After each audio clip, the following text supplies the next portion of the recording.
예배드릴 준비가 되셨나요? 우리 다 같이 신앙 고백 드리심으로 7월 7일 수요일 밤 예배 하나님 드리겠습니다. 전능하사 천지를 만드신 하나님 아버지를 내가 믿사오며 그의 아들 우리 주 예수 그리스도를 믿사오니 이는 성령으로 잉태하사 동정녀 마리아에게 나시고 본디오 빌라도에게 고난을 받으사 십자가에 못 박혀 죽으시고 장사한 지 사흘 만에 죽은 자 가운데서 다시 살아나시며 하늘에 오르사 전능하신 하나님 우편에 앉아 계시다가 저리로서 산 자와 죽은 자를 심판하러 오시리라. 성령을 믿사오며 거룩한 공회와 성도가 서로 교통하는 것과 죄를 사하여 주시는 것과 몸이 다시 사는 것과 영원히 사는 것을 믿사옵나이다. 아멘. 우리 찬송가 288장을 찬양하시겠습니다.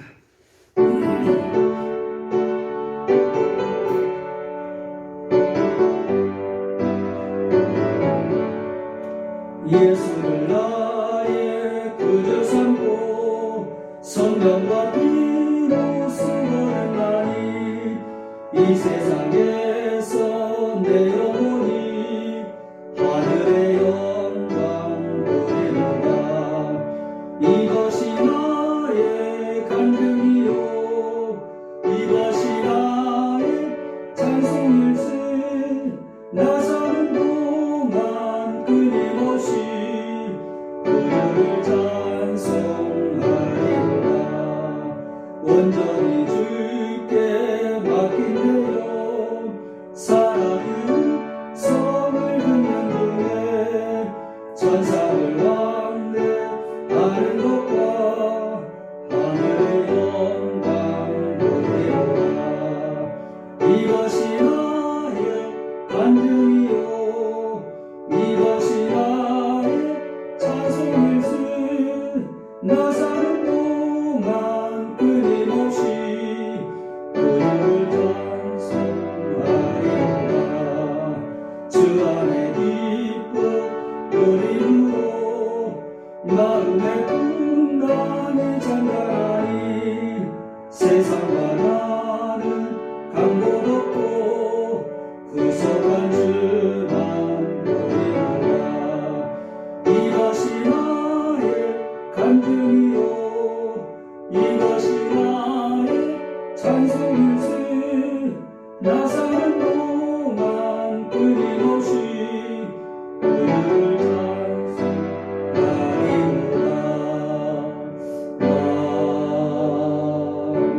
아멘. 우리 이 시간에 함께 기도하며 나아가겠습니다.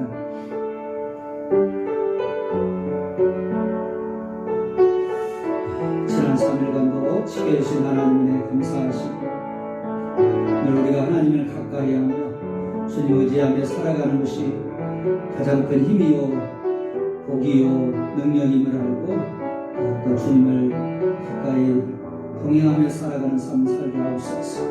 그 주님과 동행하며 깊은 교제 가운데 살아가는 것이 바로 예배입니다. 우리가 예배의 성분이 신앙의 성분을 기억하며 또 예배 생활에 충실하고 더 성공하는 자 되게 하옵소서. 오늘도 이 예배 가운데 임재하여 주시고 우리를 만나주시고 하나님의 놀라운 은혜와 축복을 더 깊게 경험하는 힘있는 귀한 시간 되게 하옵소서.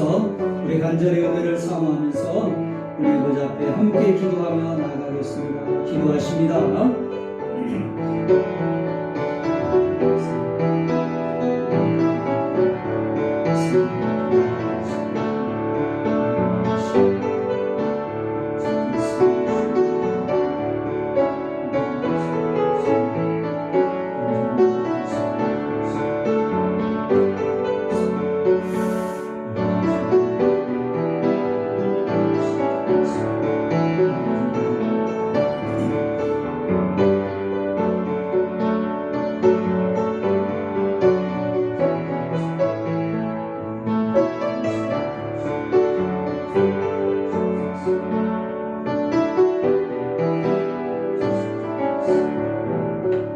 하나님 아버지 감사합니다. 지난 3일간도 저희들을 눈동자같이 지켜주시고 오늘 수요일 정한 시간에 또 하나님 앞에 예배합니다. 오늘 또 현장에서 예배를 드리든지 또한 아버지 부득이하게 삶의 자리에서 예배를 드리든지 아버지 하나님 우리가 예배의 자리를 잊어버리지 않게 해주시고 그 자리를 양보하지 않게 하시고 더욱더 정말 하나님과 깊은 교제와 예배 속에서 또 하나님의 은혜를 힘입고 늘 복된 삶, 은혜의 삶, 축복의 삶, 승리의 삶을 살아가는 저희들이 되게 하여 주옵소서. 오늘 또 예배 가운데 임재하여 주시고 오늘 또 우리에게 필요한 말씀으로 오늘 또 말씀하여 주시고 그 말씀 붙잡고 승리하는 우리 믿음의 용사들이 되게 하여 주옵소서. 이 시간에도 함께해 주실 줄 믿사오며 예수님의 이름으로 감사하며 축복하며 기도하옵나이다. 아멘. 오늘 받으실 하나님 말씀은 레위기 2장이 되겠습니다.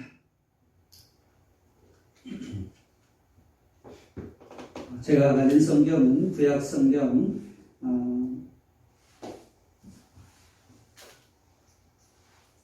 147페이지 레위기 2장 1절로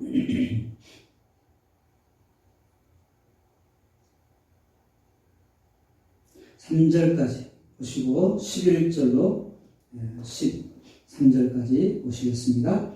자, 레위기 2장 1절로 3절 구약성경 147페이지입니다. 우리 한 목소리로 하나님 말씀 받습니다. 시작. 누구든지 소재 예물을 여호와께 드리려거든 고운 가루로 예물을 삼아 그 위에 기름을 붓고 또 그 위에 유향을 놓아 아론의 자손 제사장들에게로 가져갈 것이요 제사장은 그 고운 가루 한 움과 기름과 그 모든 유향을 가져다가 기념물로 제단 위에서 불사를 지니 이는 화제라 여호와께 향기로운 냄새니라. 그 소재물에 남은 것은 아론과 그의 자손에게 돌릴지니 이는 여호와의 화제물 중에 지극히 거룩한 것이니라. 아멘. 11절로 13절 함께 있습니다. 시작.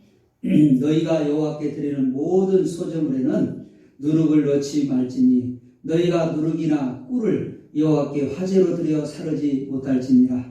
처음 익은 것으로는 그것을 여호와께 드릴지나 향기로운 냄새를 위하여는 제단에 올리지 말지며 내 모든 소재물에 소금을 치라. 내 하나님의 언약의 소금을 내 소재에 빼지 못할지니 내 모든 예물에 소금을 드릴지니라. 아멘. 자, 우리가 7월 달에는 레위기서를 통해서 구약시대의 제사의 모습을 우리 함께 살펴보면서 오늘 시대의 영적인 제사라고 할 수 있는 예배를 우리의 삶을 돌아보는 예배라는 주제로 함께 7월을 말씀을 묵상하고 있습니다. 여러분 레위기는 우리가 잘 아는 대로 5대 제사가 있죠. 우리 첫째 날 우리를 살펴본 것처럼 번제 그리고 오늘 말씀은 도소제 그리고 화목제, 속제제, 속건제가 있습니다.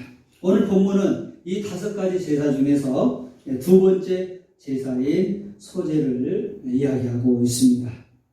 어제 번제는 가죽을 제한 모든 부분을 하나님께 드린 것이라고 한다면 소제의 특징은 피 흘림이 없는 유일한 곡식 제사입니다. 다른 4가지 제사는 다 동물의 피를 통해서 올려드리는 제사인데 소제는 곡식으로 올려드리는 그런 제사입니다. 그래서 제물을 죽여 피를 흘리거나 각을 뜨거나 할 그런 필요가 없는 제사이죠.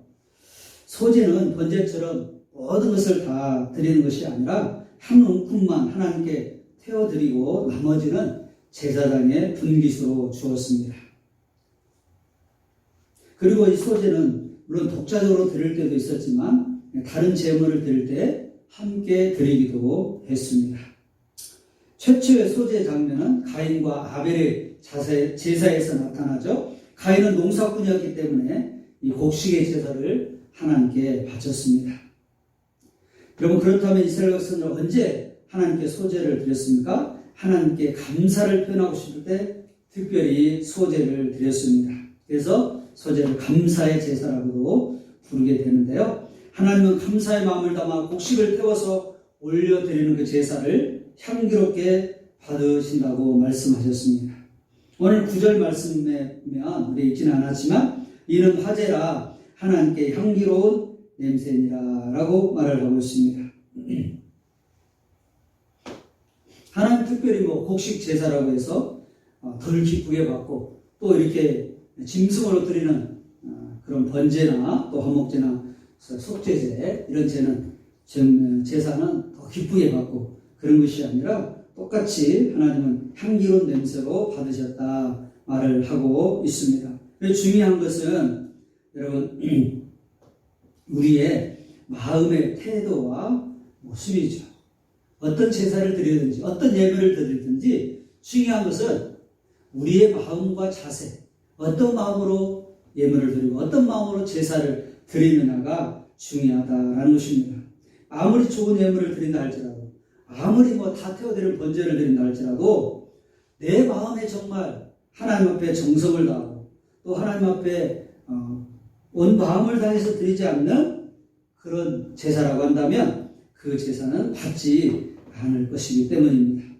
우리는 하나님께 기뻐 받으시는 그런 제사를 드려야 되는데 오늘 곡식의 제사인 소제를 통해서 우리 특별히 어떻게 우리가 하나님 앞에 제사를 드리는가, 오늘 우리 어떻게 예배를 드려야 할까를 다시 한번 그 영적인 원리를 생각하는 그런 시간이 되었으면 좋겠습니다.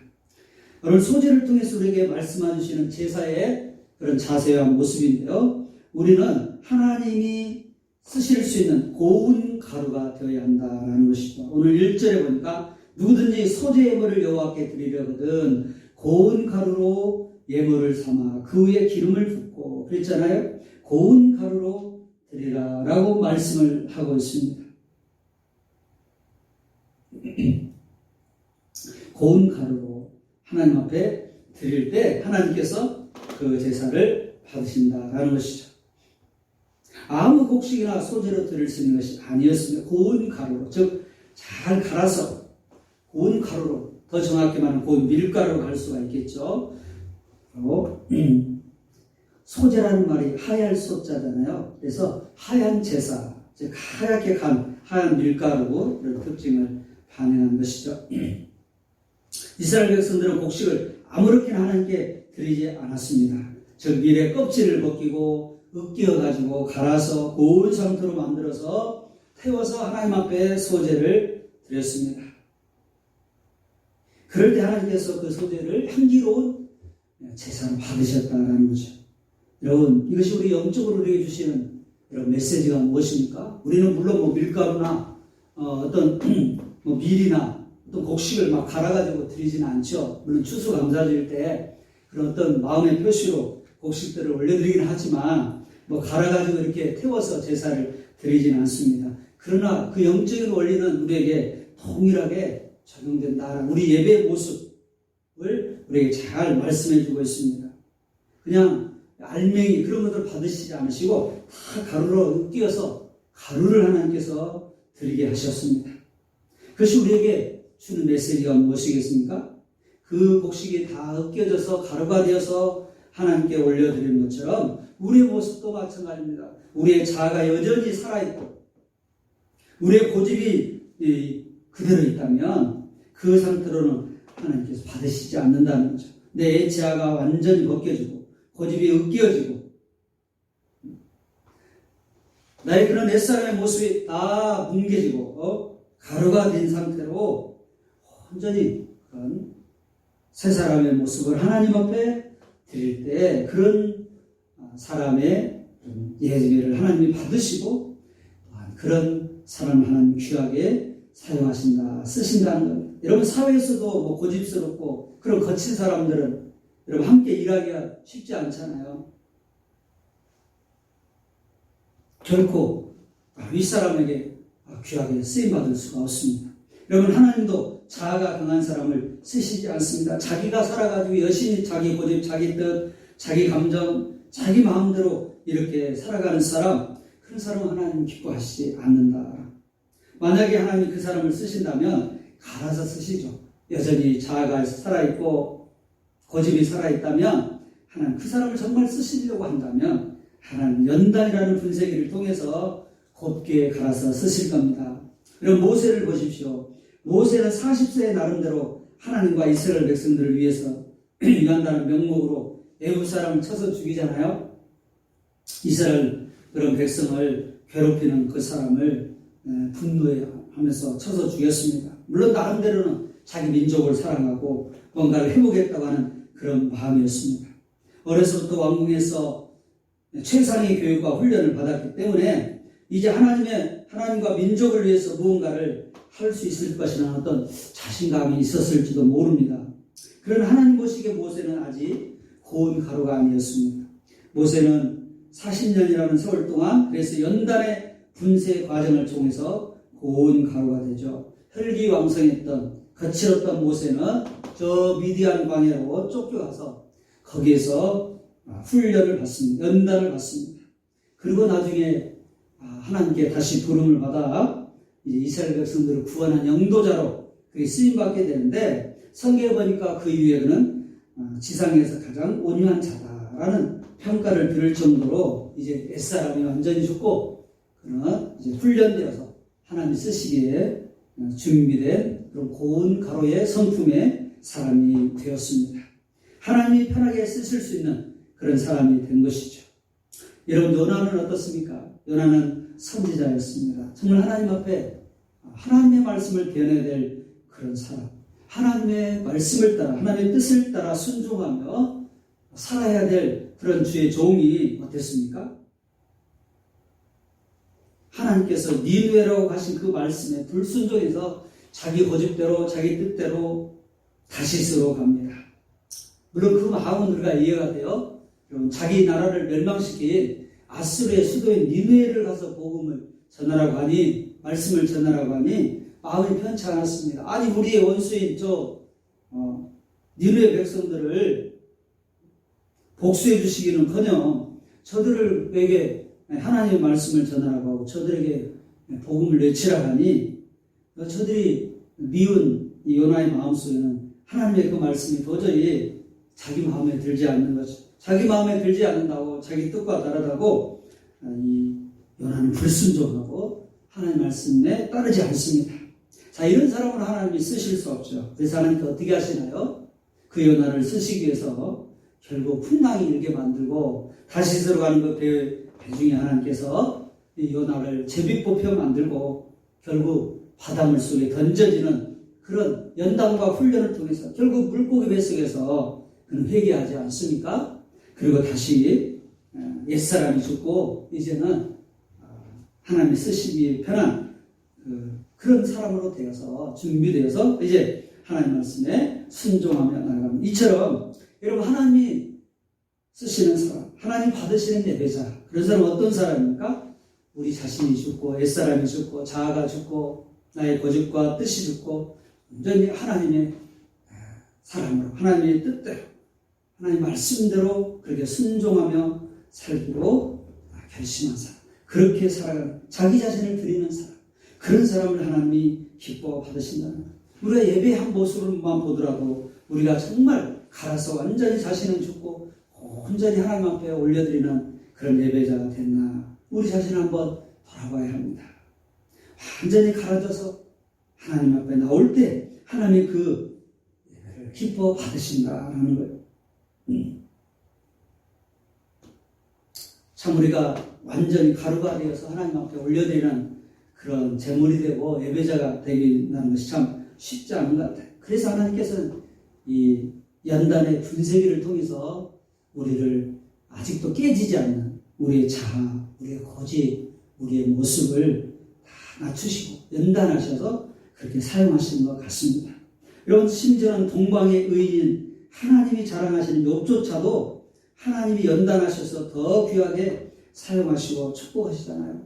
하나님이 자랑했던 그런 동방의 의인이었지만 그도 아직 다듬어지지 않는 모습이 있었습니다. 이 욥기 21장 10절에 나의 가는 길을 오직 그가 하시나니 그가 나를 연단하시면 내가 정금같이 나오리라 이렇게 고백하잖아요. 결국 욥도 이런 고난과 여러 과정을 통해서 아직까지 자신이 정금되지 못한 그리고 완전 정화되지 못한 그런 모습이 고난이라는 이 연단을 통해서 순금같이 나오리라 라고 고백을 합니다. 그리고 욥기 42장 마지막 장에 보면 42장 5절에 내가 주께 대하여 귀로 듣기만 하였사오나 이제는 눈으로 주를 배움나이다. 그동안에는 귀로만 들었던 그런 신앙이고 믿음이었는데 이런 연단을 통해서 정말 하나님의 살아계심과 역사를 눈으로 보게 되었다. 이렇게 고백하고 있지 않습니까? 욥도 동방의 여인이었지만 그는 이런 연단의 과정을 통해서 순금 같은 신앙이 되었고 또한 귀로 듣는 그런 신앙이 아니라 눈으로 직접 보고 체험한 하나님의 살아계심과 역사하심을 정말 깊게 경험하는 산 신앙의 삶이 되었음을 봅니다. 이처럼 고난은 우리에게 우리를 낮추고 우리의 불순물을 제거하고 우리가 믿음으로 성숙시켜서 하나님이 쓰시기 위한 하나님의 도구임을 깨닫게 됩니다. 그러므로 우리는 이 고난이 올 때에 불평하고 원망하기보다도 하나님께서 나를 연단하시고 또한 나의 아직도 죽지 못한 햇살의 모습을 다듬으셔서 하나님이 축복하시기 위한 과정이다 라고 생각하며 우리가 더 하나님 앞에 영적인 가루된 모습으로 변화된 모습으로 하나님 앞에 성장하는 저와 여러분이 되어야 될 줄로 믿습니다. 알프레드 이 율레스라는 그런 자연주의 학자가 있습니다. 그런 영국의 유명한 자연주의 학자인데요. 하루는 그가 산 누에 나비의 일종인 이 천장 나방이의 새끼가 누에 고치를 뚫고 나오려고 애쓰는 것을 발견을 했습니다. 이런 나방이 되기 위해서는 이 고치 과정을 거치잖아요. 그런데 이 천장 나방이 자기를 둘러싸고 있는 누에 고치를 뚫고 나오려고 있는 힘을 다해서 고생하는 것이 너무 정말 애처롭게 안쓰러워서 이 웰레스가 누에 고치를 가위로 찢어 주었어요. 그래서 나방이 좀 쉽게 나올 수 있도록 그렇게 도와주었습니다. 그리고 나서 그렇게 누에 고치에서 나온 이 새끼 나비를 계속 관찰해 보았습니다. 그런데 어찌된 일인지 이 어린 나비는 날개로 제대로 나오지 않고 천장 나방이여 자랑이 아름다운 색깔과 무늬도 생겨나지 않는 것이었습니다. 그리고는 얼마 안 되어 그만 죽고 말았습니다. 이 알프레드 웰리스는 이 관찰을 통해서 새끼 나방이 누에 고치를 뚫고 나오려고 애처롭게 발버둥치던 그 일이 바로 날개를 튼튼하게 자라게 해주고 또한 몸에 힘을 길러주어 아름다운 색채가 나게끔 만들어주는 한 과정이라는 것을 깨닫게 된 것입니다. 어린 나방은 애처로운 그런 고생의 투쟁은 면제받았지만 그로 인하여 더 크지 못하고 결국 죽어버리고 버리게 되었던 것이죠. 여러분, 나방이 되기 위해서 그 좁은 구멍을 뚫고 애쓰면서 수고하는 그런 수고가 결코 헛된 과정이 아니라 그 과정이 아름다운 색채와 또한 날개를 가지고 날 수 있는 그런 과정, 반드시 거쳐야 되는 연단의 과정이었던 것입니다. 그렇습니다. 어찌 나방뿐이겠어요. 우리 하나님 형상 따라 지음받은 우리도 더 우리에게는 그런 고난의 날개가 필요하고 그런 과정이 필요해요. 고난은 참 힘들고 어렵지만 연단은 정말 겪고 싶지 않지만 그런 고난을 통해서 우리가 연단받고 우리 자아가 죽고 더 하나님 앞에 겸손해지고 우리가 영적인 가루가 되어서 하나님 받으시는 그런 예배자 받으시는 그런 믿음의 사람이 될 수 있다는 것이죠. 그래서 시편 119편 71절에 시편 기자는 이렇게 고백하잖아요. 고난당한 것이 내게 유익이라 이로 말미암아 내가 주의 율례들을 배우게 되었나이다 고백하고 있습니다. 고난당한 것이 내게 유익이다. 그 고난을 통해서 훈련되고 연단되고 성장하고 겸손해지고 애차가 죽고 하나님이 쓰시기 위한 좋은 고운 가루로 변화되는 과정이기 때문에 그렇습니다. 그래서 로마서 5장에도 환난은 인내는 연단은 소망을 이룬다고 말씀을 하고 있습니다. 사랑하는 성도 여러분, 우리가 고운 가루가 되기 위해서 고난이나 환난이 있습니까? 우리가 고아지면 고아질수록 우리는 하나님 앞에 크게 쓰임받을 건데, 고난이나 환란이 지금 있다면 하나님께서 지금 나를 영적 분쇄기를 통해서 나를 고운 가루로 만들어 가고 계시구나. 내가 고운 가루가 될 수 있는 좋은 기회구나. 그렇게 생각하시고 그 고난을, 그 어려움을 믿음으로 잘 감당하셔서 하나님이 쓰시기에 아름다운 그런 고운 가루, 하나님 받으시기에 합당한 그런 예배자, 믿음의 사람으로 잘 준비되어서 하나님께 영광 돌리시는 저와 여러분이 되시기를 주님의 이름으로 축복합니다. 또 한 가지 여러분, 오늘 이 소재를 통해서 우리에게 주시는 그 영적인 원리가 무엇입니까? 하나님이 기뻐하시는 그런 우리 예배자, 그런 제물이 되기 위해서는 여러분, 우리가 변해서는 안 된다라는 거예요. 부패해서는 안 된다라는 거예요. 썩어서는 안 된다라는 거예요. 변질되어서는 안 된다라는 것입니다. 하나님을 향한 우리의 마음, 하나님을 향한 우리의 자세, 하나님을 향한 우리의 헌신을 변해서는 안 되는 것이죠. 오늘 본문에 보면 소재를 들 때 함께 섞으면 안 되는 것이 있고 함께 섞어야 되는 것이 있습니다. 11절에 보니까 이와 같게 된 모든 소재물을 뭘 섞어서는 안 되나, 넣어서는 안 되나요? 누룩을 넣지 말라, 또 꿀을 넣지 말라라고 말을 하지 않습니까? 누룩과 꿀을 넣어서는 안 됩니다. 또 반면에 뭘 넣으라고 그랬나? 13절에 보면 너희 모든 소재물에 소금을 치라 라고 말을 했습니다. 내 모든 예물에 소금을 들지니라 라고 말을 했습니다. 바로 꼭 넣어야 되는 것이 소금입니다. 그러니까 소재에 누룩과 꿀은 넣으면 안 되고 소금은 반드시 넣어야 했습니다. 왜 그랬습니까? 부패 때문이죠. 변질 때문입니다. 누룩과 꿀은 부패의 상징입니다. 그건 금방 변질되어 버립니다. 그러나 소금을 넣으면 변치 않지요. 누룩과 꿀을 넣으면 고운 밀가루가 쉽게 상하는 상태가 됩니다. 변하기 시작한다는 거죠. 여러분, 그래서 하나님은 그 변하기 쉬운 누룩과 꿀을 이 가루에 넣지 마라, 밀가루에 넣지 마라 말씀하신 거죠. 여러분, 우리도 마찬가지입니다. 우리가 변해서는 안 되죠. 하나님 앞에 하나님은 우리의 마음에 변하는 걸 싫어하시죠. 우리가 처음에는 뜨거운 신앙생활을 했는데 처음 사랑을 잃어버리고 살아간다면 하나님이 기뻐하시지 않는다, 받지 않는다는 거예요.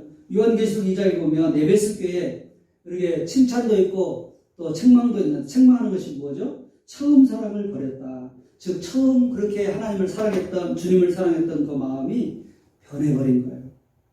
그래서 하나님께서 책망하시지 않고 주님이 책망하시죠. 여러분, 우리도 마찬가지 우리의 신앙의 모습을 돌아봅시다. 우리 안에 혹시라도 누룩이 들어와 있지는 않는지, 꿀처럼 그렇게 세상의 달콤함으로 그걸 좋아하다가 우리의 믿음이 변해버리고 우리의 신앙의 모습이 변해버렸다면, 변질되어 버렸다면 하나님이 기뻐하시지 않는다라는. 반면에 여러분, 소금은 어떻습니까? 불변성을 상징하죠. 또 방부제 역할을 합니다. 변하지 않게 합니다. 실제로 여러분, 그래서 고대 근동에서는 소금은 동맹을 하거나 충성을 하거나 맹세를 할 때 내가 이 약속을 지키겠습니다. 내가 변치 않겠습니다. 내가 이 계약을 잘 끝까지 변하지 않고 지키겠습니다. 라고 하는 의미로 소금을 가지고 동맹을 맺었다면, 그리고 충성을 하고 맹세를 했습니다. 바벨론에서는 계약의 동맹을 맺기 위해서 양자가 소금을 심지어 먹었고, 페르시아 왕실에서는 신하들이 왕 앞에서 충성을 한다는 의미로 소금을 먹었다고 합니다. 변치 않음을 보여주는 거죠. 소재에 소금을 넣는 것 역시 마찬가지 이유입니다. 하나님께서 소금을 넣으라고 하신 것은 너희의 그런 예배의 모습, 신앙의 모습, 나에 대한 그런 하나님에 대한 그런 모습을 변치 말라는 것이죠.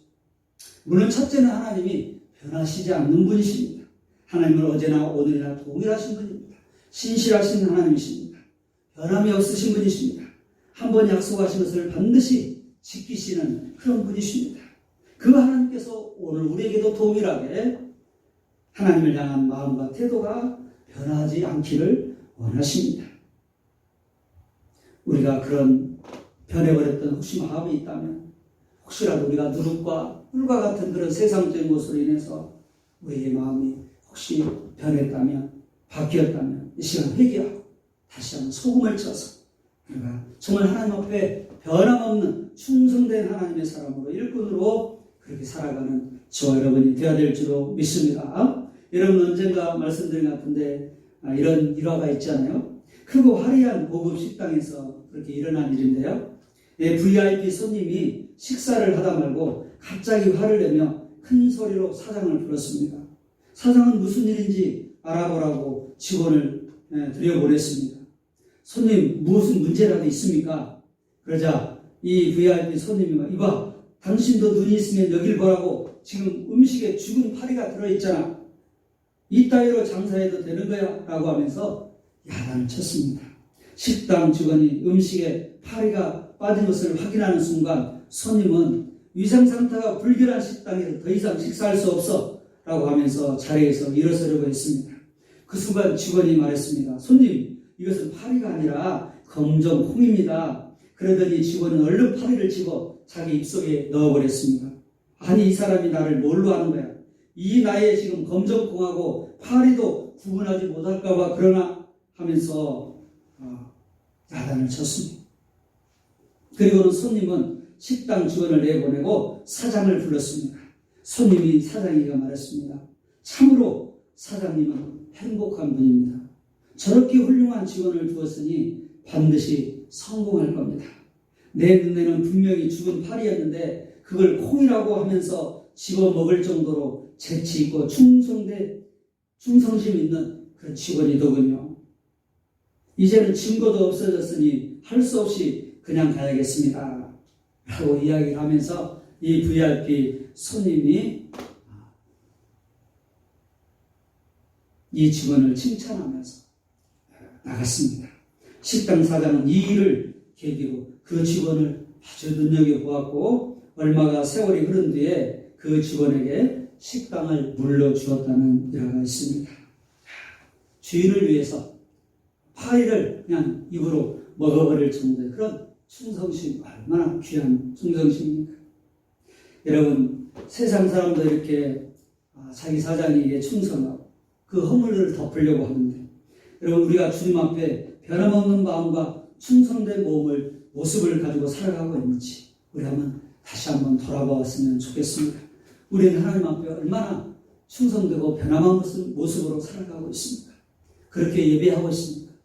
하나님은 변하지 않는 분이시고 여전히 우리를 사랑하시고 우리와 함께 하시는 분이십니다. 우리는 조금만 상황이 바뀌고 환경이 나빠지고 그러면 우리가 하나님을 향한 그런 마음이 편하게 일쓰고 불평하게 일쓰고 돌아서기 일쓰고 우리의 변질된 모습들을 다시 한번 돌아보면서 오늘 이 소재에 소금을 치라고 하신 그런 영적인 원리를 기억하면서 우리가 변함없으신 그 하나님 앞에 우리도 변함없는 모습으로 끝까지 주님 앞에 우리의 자리를 지키고 하나님 앞에 영광 돌리고 그렇게 주님을 기쁘시게 하는 저와 여러분이 되시기를 주님의 이름으로 축복합니다. 말씀을 맺겠습니다. 여러분, 오늘 소재는 가루로 드렸습니다. 알맹이로 드리지 않으면 다 으깨어가지고 가루로 드렸습니다.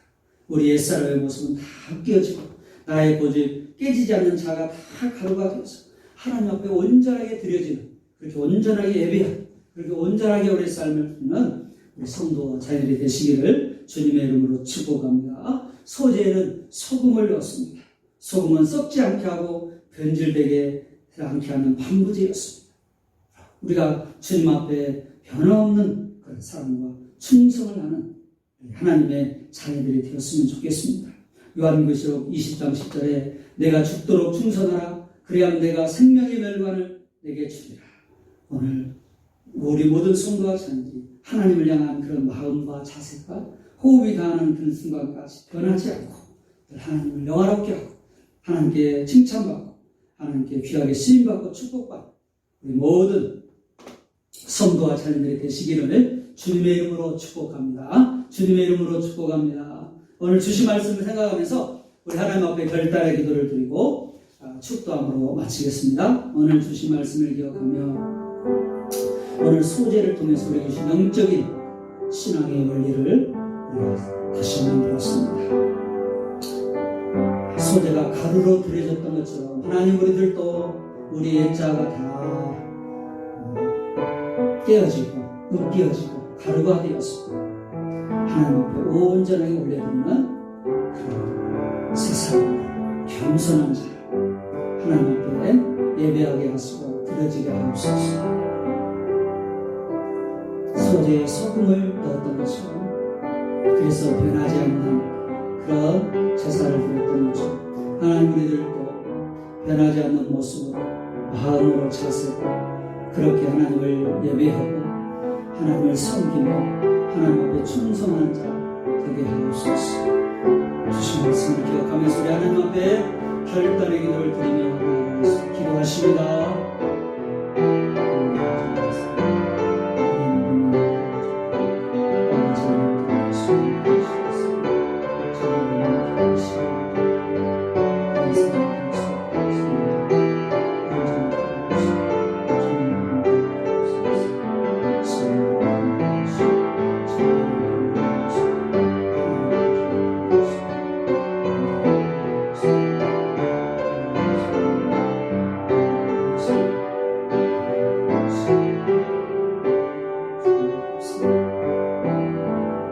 하나님 아버지 감사합니다. 오늘도 소재의 그런 제사를 통해서 이 시대 우리 예배자들이 우리 성도들이 어떤 자세와 모습으로 살아야 할지를 또 말씀에 교훈해 주셔서 감사합니다. 소재가 가루로 드려졌던 것처럼 하나님 우리들의 삶도 우리들의 모습도 아직도 깨지지 못한 모습, 으깨어지지 못한 모습 하나님 완전히 깨어지고 하나님 가루가 되어서 정말 하나님 앞에 온전히 쓰시고 받으시기 합당한 그런 우리의 모습으로 드려질 수 있도록 하나님 우리를 연단시켜 주시고 우리를 다듬어 주시고 우리를 가루로 만들어서 주님 하나님 영광 돌려지는 그런 하나님의 예배자 하나님의 성도들이 되도록 축복하옵소서.